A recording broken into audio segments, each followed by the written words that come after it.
Hello, and welcome to the next segment of Simon Says Let's Talk Business on Business RadioX.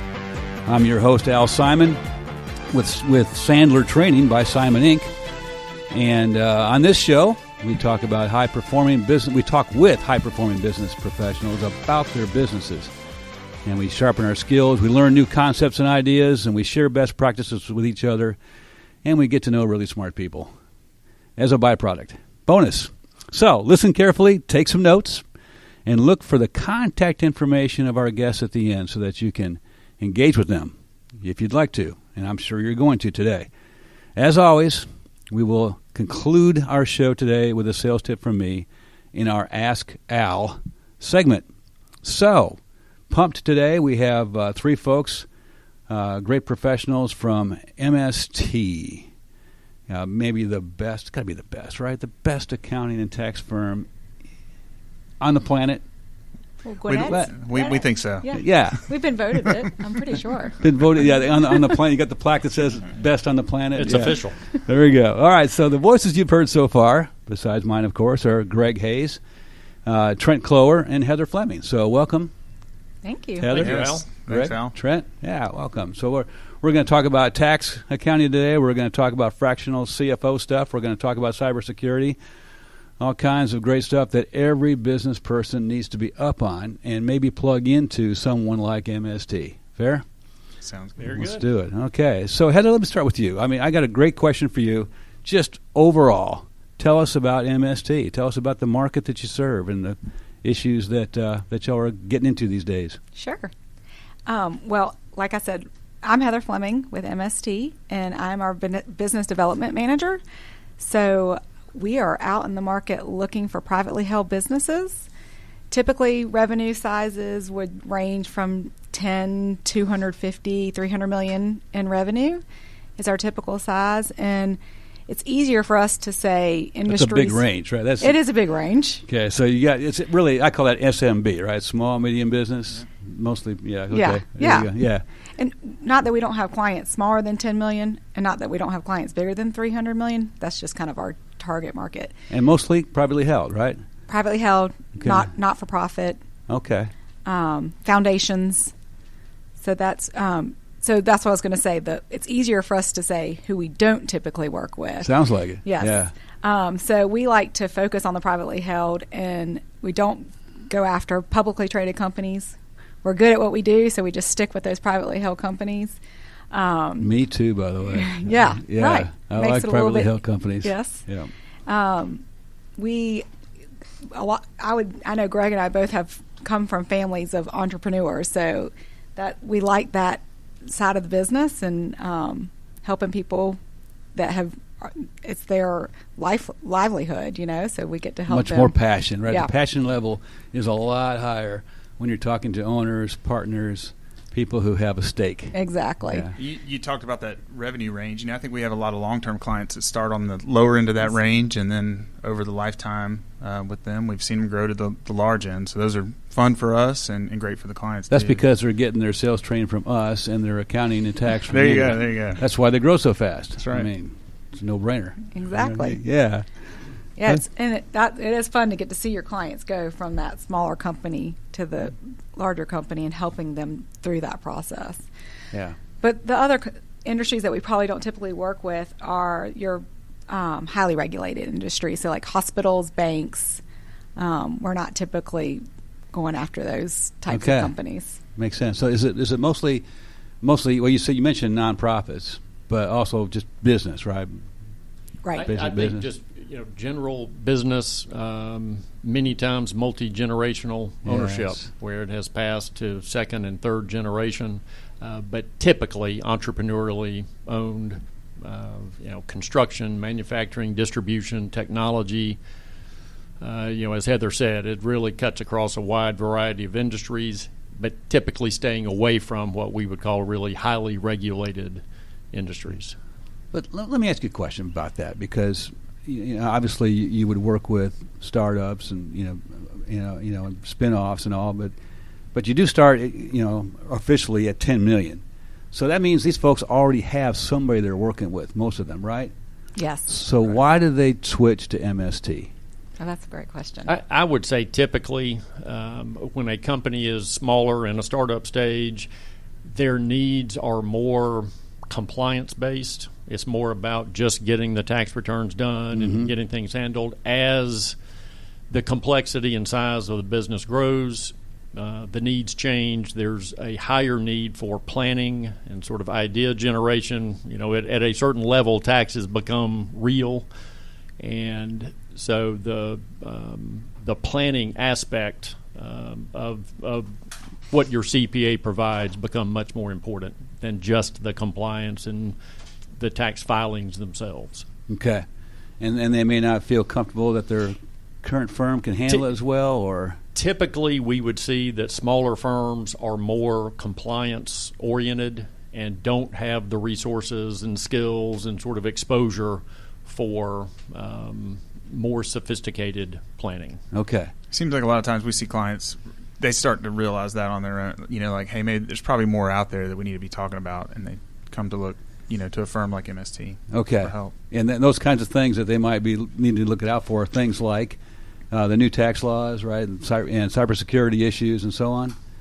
That's right. So where should we start? Which one of those you want to tackle first?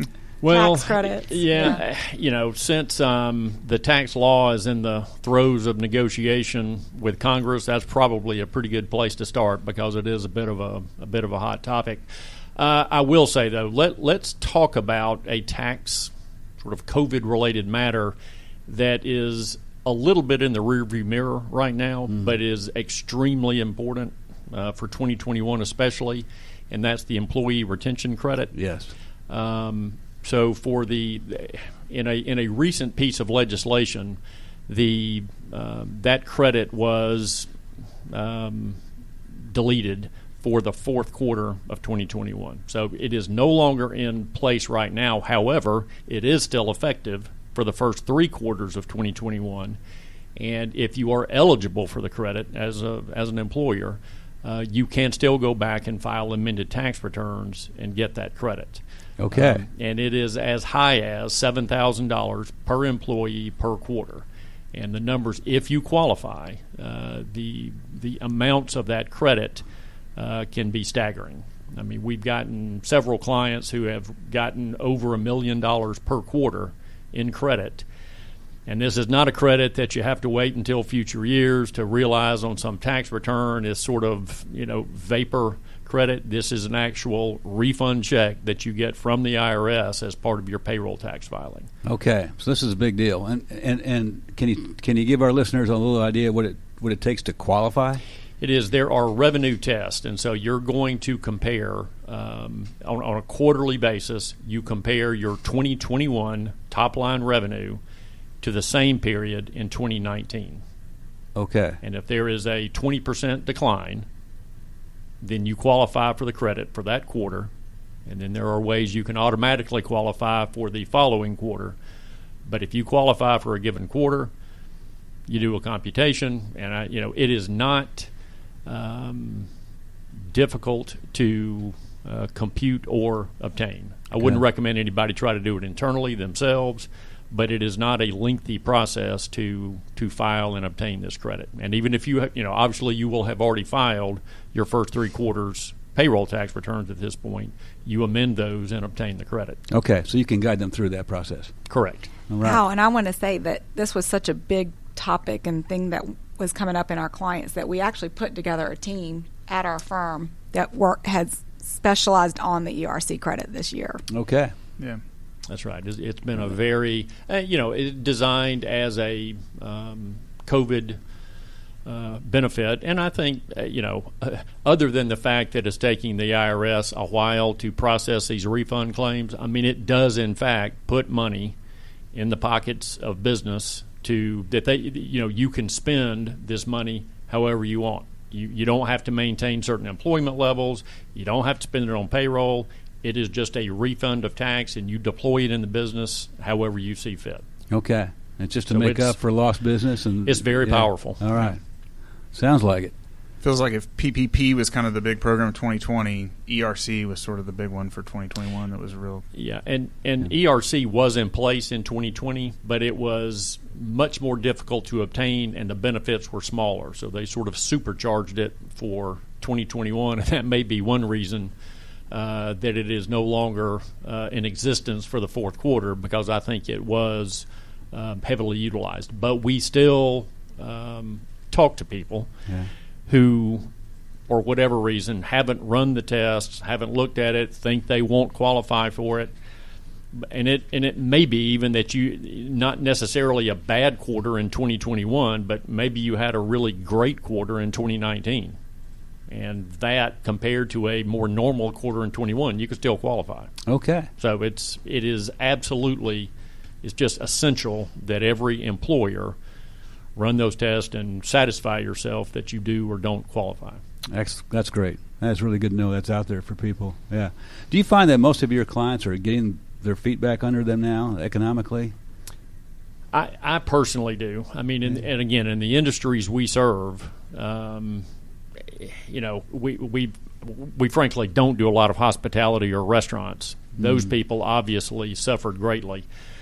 But our clients who support the real estate industry or technology, I don't want to say they didn't miss a beat, but I think 2020 was a very successful year for a lot of those clients. And certainly, I mean, some of the COVID programs helped them to sort of get over the hump when things were really off the rails. But I think our clients have kept their feet under them. I mean, the problems they're having now are more supply chain oriented and having enough labor on hand to get things done. Yes. Those are the challenges. Those are the big issues, yes. We're seeing that too with our clients as well. Okay, and then Trent, tell us about what's the latest in cybersecurity. Sure. issues. So, yeah, and my background is more on the audit side. So, like Heather mentioned, our clients, I'm usually doing audits of privately held companies, nonprofits. As part of that, we evaluate their internal controls, and we have had clients run into issues with cybersecurity. So we always like to talk about it to make sure people are staying diligent. Often when we've seen clients or companies run into problems, it's usually more social engineering, phishing type activities. Is it? And then involving ransomware and things like that, which can be a huge headache. I mean, we've had clients that luckily had backups but had to regenerate files and regenerate general ledger systems and things like that based on cyber attacks. So we just always like to mention it because it is such a big deal and can have such an impact on a company. So is there a way that they can know that they might be vulnerable?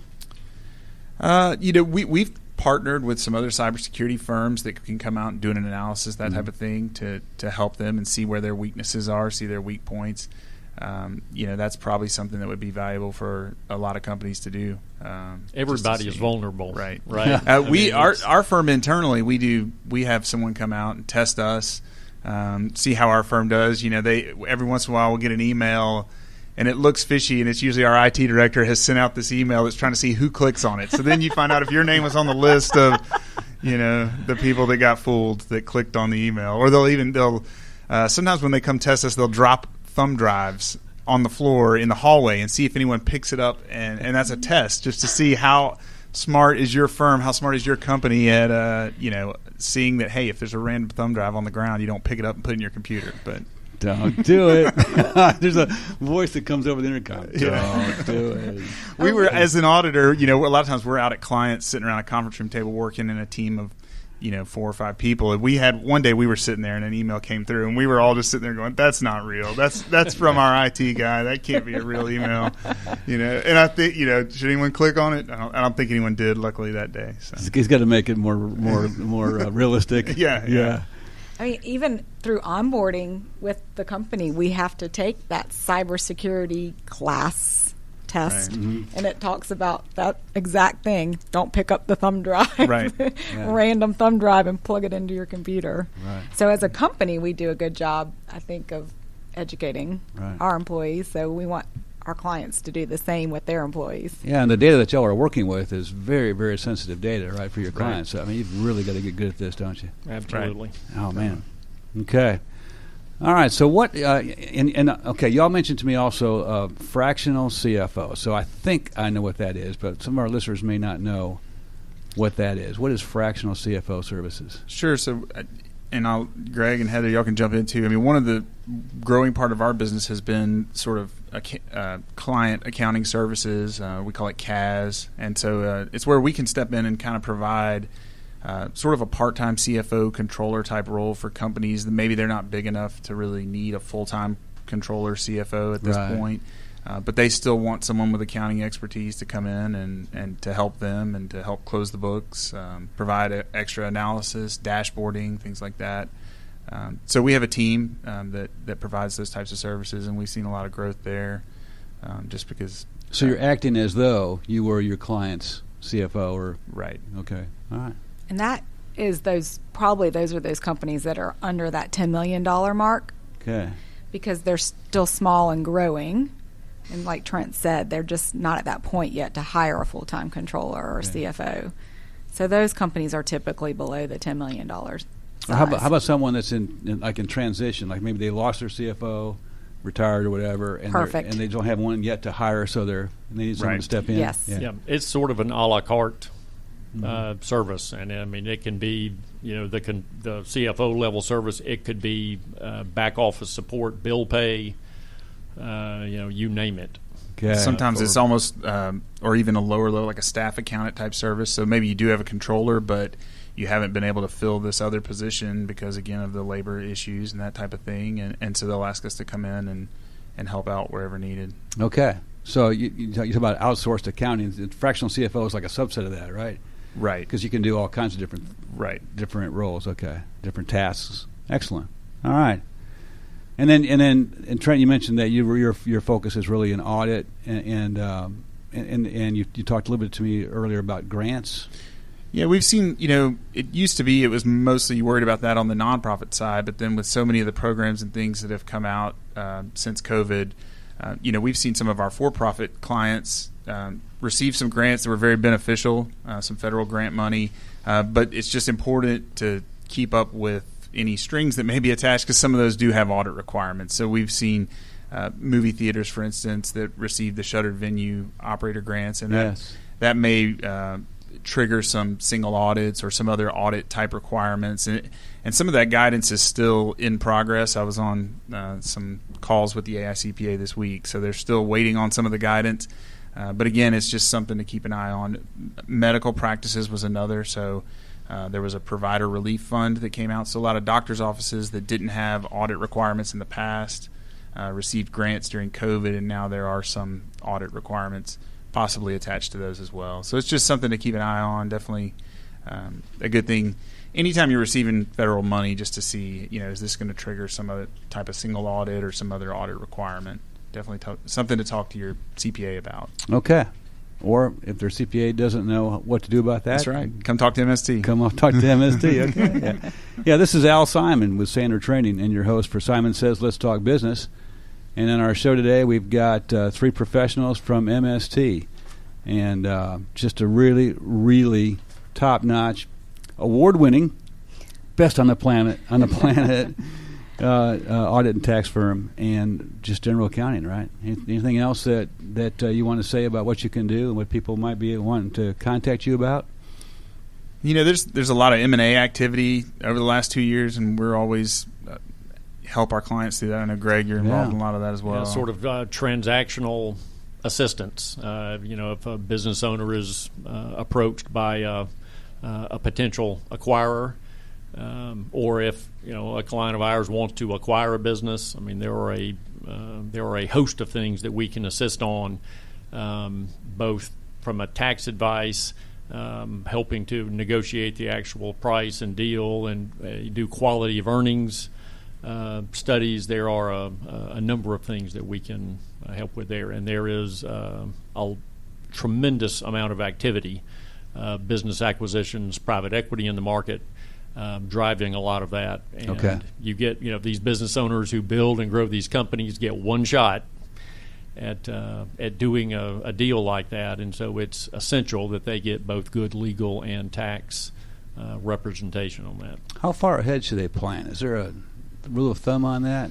No, I don't think you plan ahead. I think you run your business, grow it, and that's going to drive the value of it. Focus on the business, and trust me, in this marketplace, you're going to be approached by acquirers, and that process is going to take a while. But if you're running your business to grow the value, and as you should, you don't need to be planning ahead for such a transaction. Okay. It's not like if you're going to sell your home, you got to make sure you paint and all that kind of stuff, right? It's just right. Any buyer that comes is going to be looking at the past 3 or 4 years of financial information, and they're smart enough to know. I mean, for a private company, that oftentimes there are adjustments that need to be made to the earnings for things that may be in a private company that are not going to be in an acquired company, but. There's nothing you can do sort of in a very short period of time to get ready for sale. It's going to be over a long period. Okay. I will say what I want to jump in on is talking to some prospects and clients that have that in mind. They have that in mind. Like, I'm building this company knowing that this part of the company I do want to sell one day. This part of the company is going to be what I'm going to keep. Okay. And so they come to us for that strategy behind, okay, what's the right way to set this up so that when I do want to sell company A, how should it be structured? I mean, in terms of like assets and liabilities and how those are all... entity structure. Yeah, entity structure. Who owns what? Like, okay. If I'm a C Corp, an S Corp, an LLC, like, how do we structure that the right way that's the most beneficial, and your tax liability that's going to come along with a sale of a company. And, right.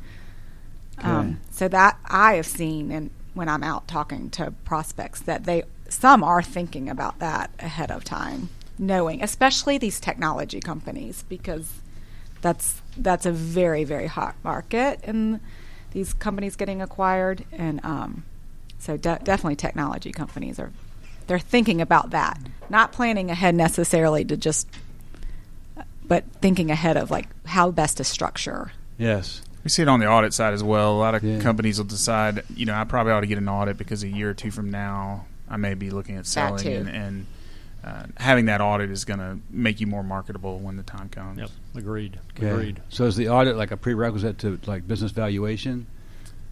It's not necessarily a requirement, but it is something a buyer is going to look at, and it's going to help. I think it enhances the confidence in the financial data that they're viewing. You also usually are going to go through a due diligence process. If you've already had an audit, that process tends to be much smoother than if you're a company that has never been audited, and so no one's really third-party verified numbers and records and that kind of thing. If you've been through an audit for a year or two, it's going to be the due diligence process will be smoother. Okay. So. It's a little foreign concept to me as someone who's always thought that you need to try to avoid audits, right? Right. Do your reporting correctly so you don't get audited. But you're saying it's good in some situations. Right. Our clients have chosen us to be their auditors. Yeah, we'll put it that way. We don't come in and surprise them. Yeah. We're your friends. That's right. Not like some of those other auditors. Yeah, a little different.